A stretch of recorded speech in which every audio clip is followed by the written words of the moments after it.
So Rich, you're the head of corporate affairs at my worldwide favorite company, MTN. Tell me, what does the job involve? It involves actually coordinating the efforts and the work of all corporate affairs people across the 21 operating countries that we operate in, 21 countries. Oh, okay, so in other words, not just intergovernmental relationships here, but everywhere? No, everywhere. It means communicators, and also it involves stakeholder managers who actually have to tell us at head office what they're doing and how they're doing it. And our job is to give us strategic direction. Okay, let's just back up a step, because I want to come back and talk about MTN later, yes. and we can go into the business model and why it all works. But just tell me a little bit about yourself, because you were quite visible and prominent. You had a key role in the World Cup in 2010, and even before that. Just tell me a little bit how you ended up in the position. Well, I've had a very interesting career in my life. For example, I've been a communication specialist throughout my life. Started my job as a journalist. Okay, journalist. Journalist, yes, with the Rand Daily Mail many years ago. Excellent. And then, of course, joined the Star, and then spent 9 years working for Reuters. I think Reuters actually exposed me to international media. And were you a business journalist, or were you... When you work for an agency before, what you did everything. Yeah. So the release of Mandela, sex scandals and whatever, you did everything. And then, of course, it's good training for corporate life. Yes. Then I then was sent to go and work in the US for independent newspapers. Okay, what, like as a sort of a Washington correspondent type thing? Yes, yeah. Okay. And then I came back, and then on my way back, then I got a job with South African Airways. Spent some time with South African Airways. Of course, coincided with September 11. The problems of 9/11. So I think it was a baptism of fire for me to work in the airline business at that time. And then I spent some time with South African Airways, and then, and of course, a few years later, I was fortunate enough to be invited to come and join the South African World Cup Organizing Committee of South Africa.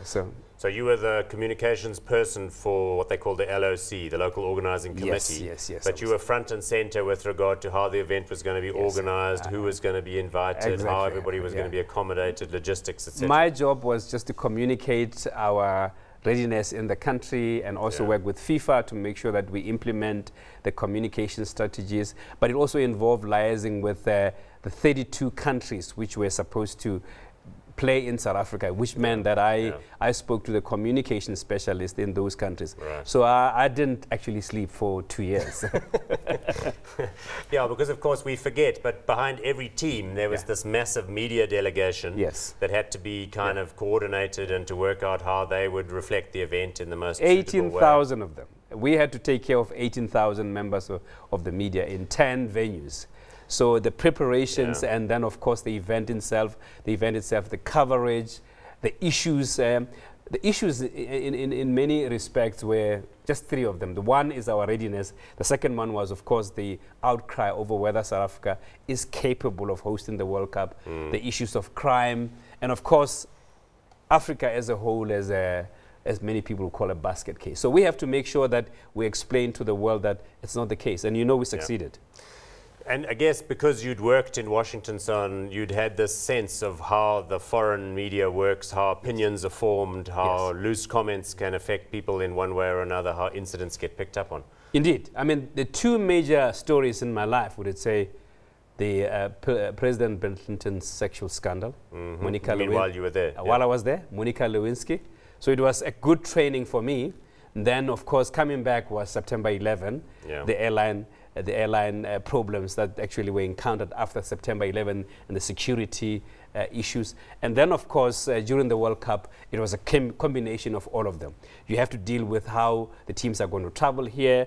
You have to deal with some of the problems which the teams and even the countries which were coming to play here had, and of course, the readiness of the country. How, in your view, has the perception of Africa and of countries in Africa and so on changed over the last decade? A lot. I think it has changed to the better. People are more positive about the continent.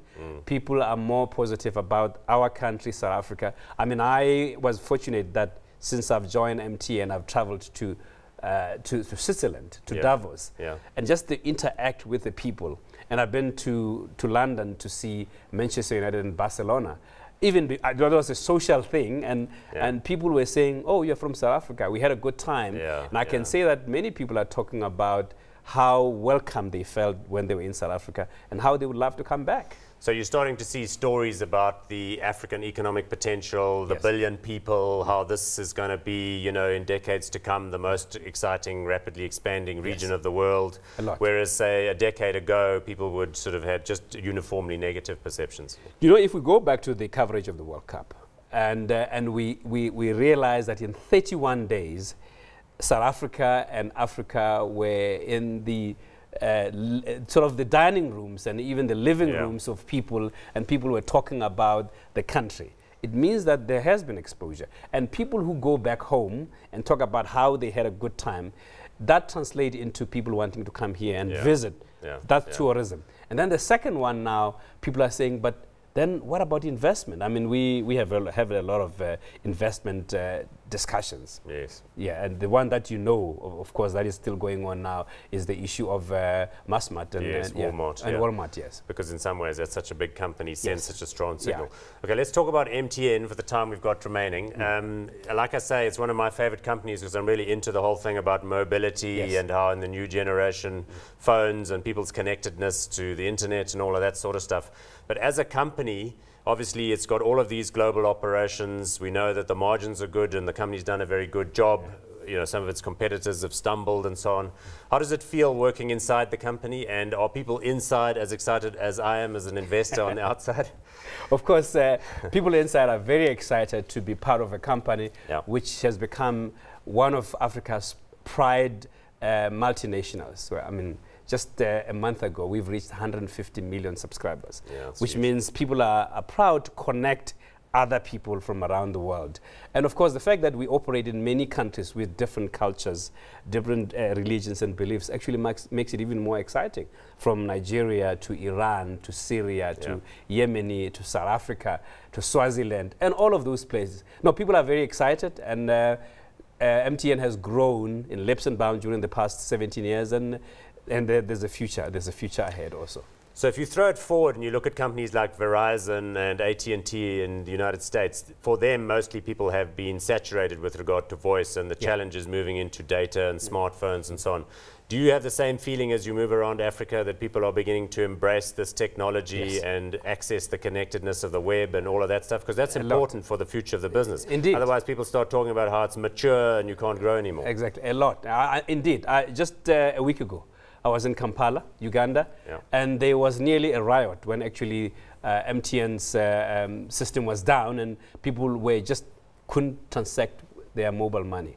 Now, mobile money has become a big issue across the continent. People don't go to the traditional shops where you can be able to send your money to your friend in the rural areas of Uganda. What they do is they actually use MTN's mobile money to be able to send. To exchange value. Exchange value. So I think you can see there that there is a lot of technological development, and there's still more to come. Our technicians are working with much more interesting things. Talk to me a little bit about the global strategy with regard to sort of management and leadership development of the company, because we know that Cyril Ramaphosa is the chairman of the board, or has been for a while. Sifiso Debengwa has now moved into the CEO position with Phuthuma Nhleko going out. But of course, over the years, with all the deals that have been done and the Investcom pieces and so on, there's some quite talented leadership that is not only South African in the group, and one would imagine in time, this is a company that's going to become more international. Indeed. We need to recognize it's not like ours, it's not only belong to South Africa. Even now, we've had leadership changing from Ghana to Iran, from Nigeria to Uganda. Moving guys around. From Swaziland to Uganda. Our CEO in Uganda comes from Swaziland. And we've got some people who are coming to work here in South Africa from across the globe. So we actually seeing leadership move around, getting more experience, and also interchanging with cultures, business acumen, and so on. So there's a lot of growth within MTN's leadership from across the globe. We have had people who are now based in Dubai who come from all over the world.